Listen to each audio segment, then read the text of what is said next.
Cette pierre, qui mesure environ 2 mètres de haut et se trouve au musée du Louvre à Paris, est gravée de 282 articles de loi. Elle est considérée comme le plus ancien texte juridique écrit de l'histoire humaine. Ce texte est le Code ou la loi d'Hammurabi, rédigé vers 1750 avant J.C.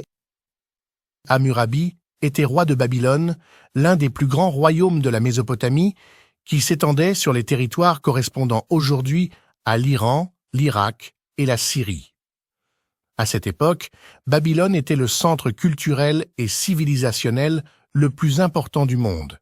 Mais la société avait besoin de lois claires pour organiser la vie quotidienne et garantir la justice. Hammurabi ordonna donc la rédaction d'un ensemble de lois complètes régissant divers aspects de la vie, allant des relations sociales et économiques aux transactions commerciales et aux sanctions. Cette législation traitait le mariage, le divorce, les contrats commerciaux et même du droit pénal. Cependant, elle était construite d'une manière totalement différente des systèmes juridiques des sociétés modernes que nous connaissons aujourd'hui. Les lois variaient selon les statuts, entre hommes libres et esclaves, entre classes supérieures et inférieures.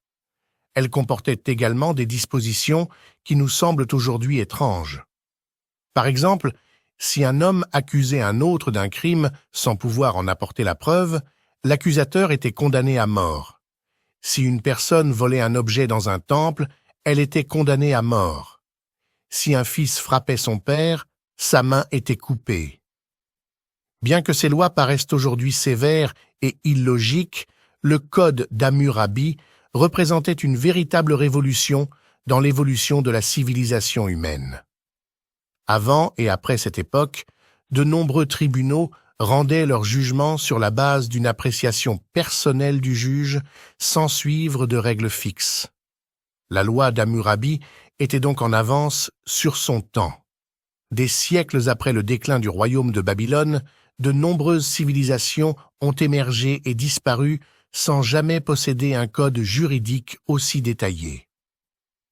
Finalement, si vous avez aimé cette vidéo, laissez-nous un like et allez regarder l'une des 2 vidéos qui s'affichent à l'écran.